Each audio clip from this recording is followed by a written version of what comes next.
Hey guys, I'm going to show you my recipe for chili in the crock pot.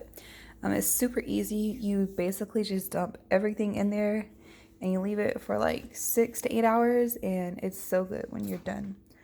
So I'm going to show you all my ingredients and then I'll show you like how I put everything in. So for the seasonings, I'm going to use cumin, chili powder, a little bit of cinnamon, onion powder, paprika, garlic powder, and red cayenne pepper, salt, all-purpose Greek, and black pepper.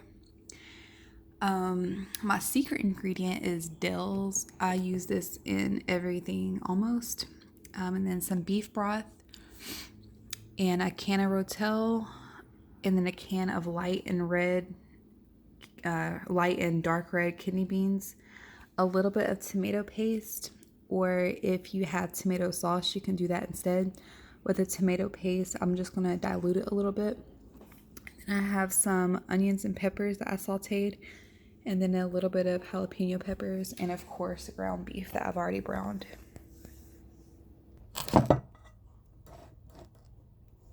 Alright, so I've already browned the ground beef, so I'm just gonna dump that in. And then I'm going to add the Rotel. And for the beans, you can, if you don't have like dark or light red kidney beans, you can use whatever kind of beans you have, like pintos or black beans. I do leave the juice in them.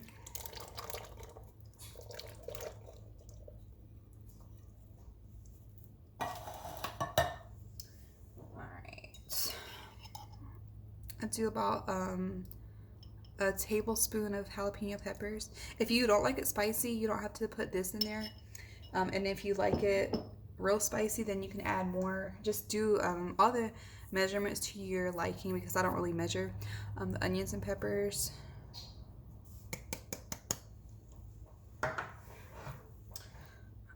About a tablespoon of tomato paste.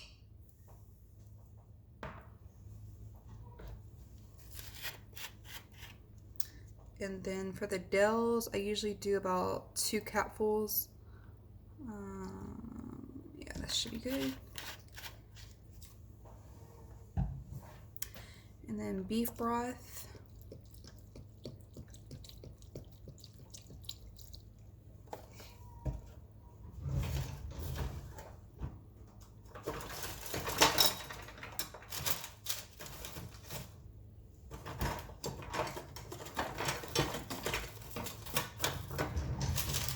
Alright, so I'm just gonna get this all mixed together. And then you're gonna have your crock pot on low heat to cook about 6 to 8 hours. And if you only have a short amount of time to cook it, then you can cook it on high for about 4 hours.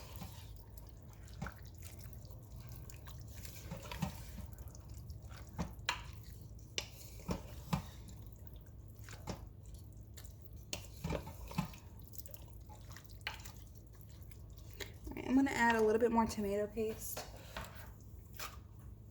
Another tablespoon.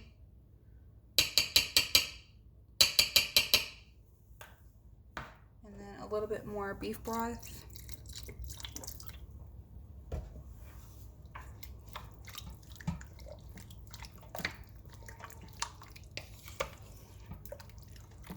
Alright, now I'm going to add in all my seasonings.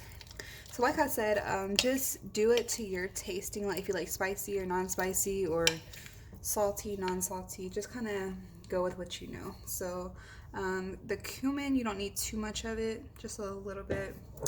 The chili powder, you need a lot.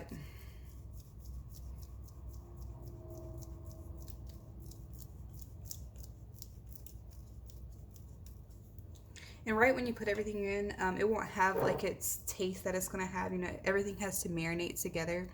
So what I do at about the last hour, I just kind of taste it, and if it needs some adjustments on the seasonings, that's when I do it.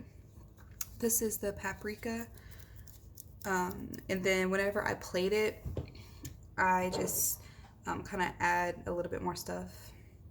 So for the cinnamon, you don't need a lot of that either, just a little bit. The onion powder, you can do a good amount of that.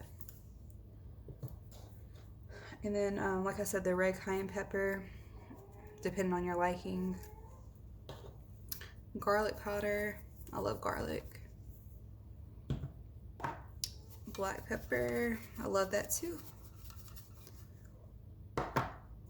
This is probably one of my favorite seasonings, the all-purpose Greek. This, along with Dell's, I put in almost all of my dishes. It's just so versatile. It's so good. And then a little bit of salt, because some of the other seasonings do have some sodium in it, and the Dell's definitely does.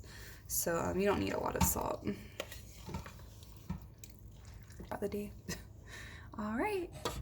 I'll see you when it's done. Alright, so this is the finished product. It's been cooking for like 7.5 hours.